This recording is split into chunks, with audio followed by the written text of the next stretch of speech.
julho. Tema: Ele está falando. Mateus 11:15. Jesus disse: Aquele que tem ouvidos, ouça.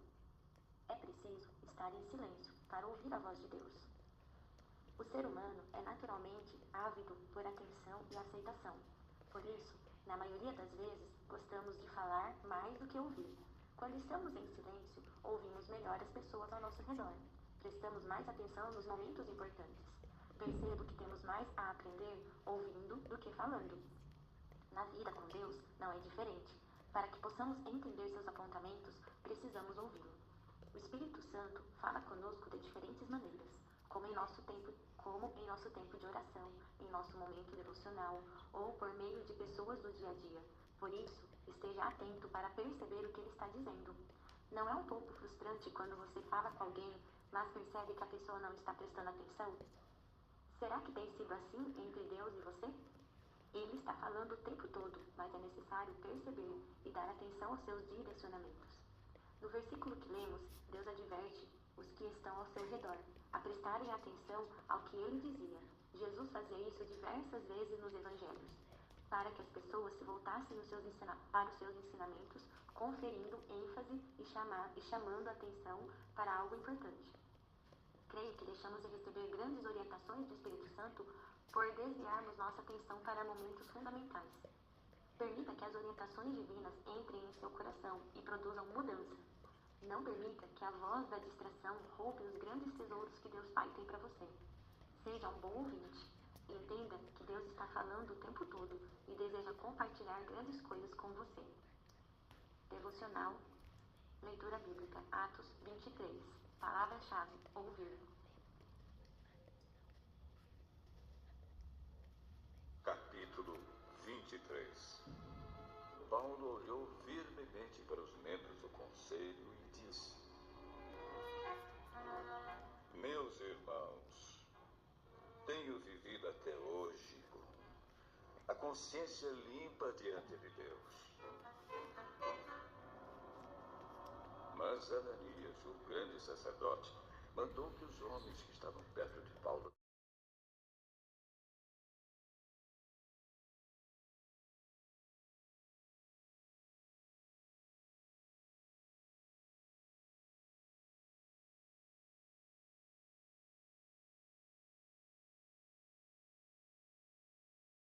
dessem um tapa na boca dele. Aí Paulo disse a Ananias: Hipócrita, Deus o castigará por isso. Você está sentado aí para julgar de acordo com a lei, não é? Então como é que mandou bater em mim? Isso é contra a lei.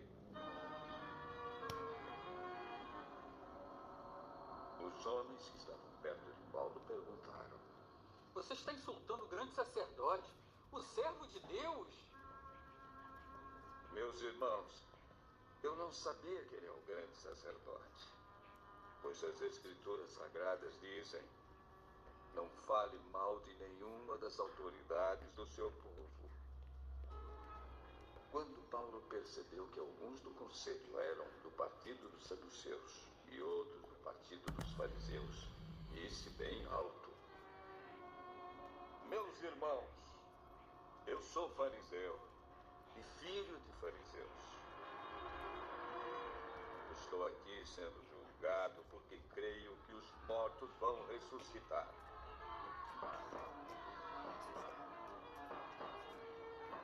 Assim que ele disse isso, os fariseus e os saduceus começaram a discutir e o conselho se dividiu. É que os saduceus não creem que os mortos vão ressuscitar, nem que existem anjos ou espíritos, mas os fariseus creem nessas coisas.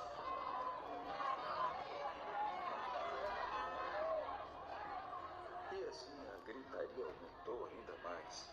Então alguns mestres da lei que pertenciam ao partido dos fariseus se levantaram e protestaram. Não vemos nenhum mal nesse homem. Pode ser mesmo que um anjo ou um espírito tenha falado com ele. A briga chegou a tal ponto que o comandante ficou com medo de que Paulo fosse despedaçado por eles. Por isso mandou os guardas descerem para tirar Paulo do meio deles e o levar de volta para a fortaleza. Na noite seguinte, o Senhor Jesus apareceu a Paulo e disse: tenha coragem, Paulo.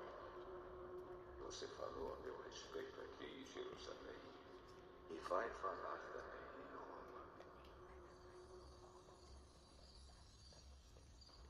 Na manhã seguinte, alguns judeus se juntaram e juraram que não iam comer nem beber nada enquanto não matassem Paulo. Os homens que combinaram fazer isso eram mais de 40. Eles foram falar com os chefes dos sacerdotes e com os líderes do povo.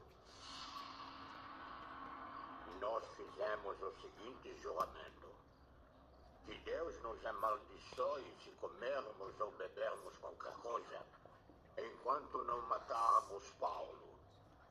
Agora vocês e o Conselho Superior mandem pedir ao comandante que traga Paulo aqui. Digam que estão querendo examinar melhor o caso dele. Então, antes que ele chegue, nós estaremos prontos para matá-lo.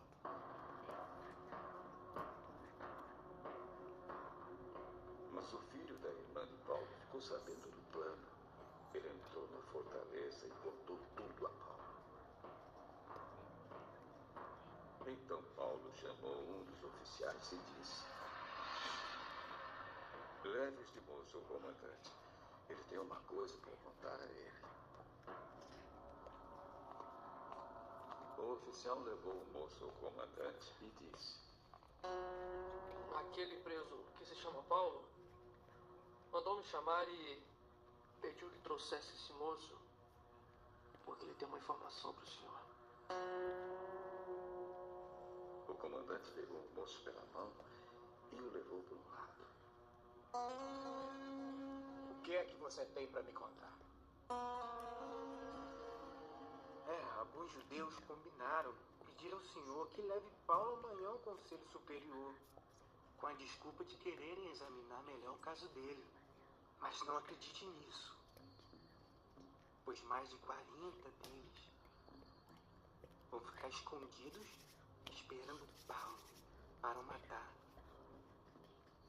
Todos eles fizeram este juramento: que Deus nos amaldiçoe se comermos ou bebermos qualquer coisa antes de termos matado Paulo. Eles estão prontos para cumprir o juramento e esperam apenas saber o que o senhor vai resolver. Não diga a ninguém que você me contou isso. E mandou que o moço fosse embora. Então o comandante chamou 2 oficiais e disse: Arranjem 200 soldados e mais 70 cavaleiros e 200 lanceiros para ir até a cidade de Cesareia. Estejam prontos para sair daqui às 9 horas da noite. Preparem também cavalos para Paulo montar e levem com toda a segurança para o governador Félix. Depois o comandante escreveu uma carta que dizia o seguinte: Excelentíssimo governador Félix, saudações. Alguns judeus agarraram este homem e quase o mataram. Quando soube que ele era cidadão romano, eu fui com os meus soldados e não deixei que ele fosse morto. Eu queria saber por que o estavam acusando e, por isso, resolvi levá-lo diante do Conselho Superior dos Judeus. Então, descobri que ele não tinha feito nada para merecer a prisão ou a morte. A acusação contra ele era a respeito da própria lei deles. Quando fui informado de que havia um plano para matá-lo, resolvi mandá-lo ao Senhor. E disse para aqueles judeus que fizessem as acusações na sua presença. Saúde, Cláudio Lísias.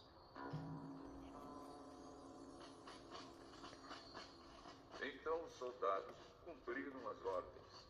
Pegaram Paulo e o levaram durante a noite até a cidade de Antipátride. No dia seguinte, os soldados voltaram para a fortaleza, deixando que os cavaleiros continuassem a viagem com Paulo. Eles o levaram para a cidade de Cesareia, deram a carta ao governador e entregaram Paulo. O governador leu a carta e perguntou a Paulo de onde ele era. Quando soube que era da região da Cilícia, falou: quando os seus acusadores chegarem, eu ouvirei o que você tem para dizer. Em seguida, mandou que ele ficasse preso no palácio do governador.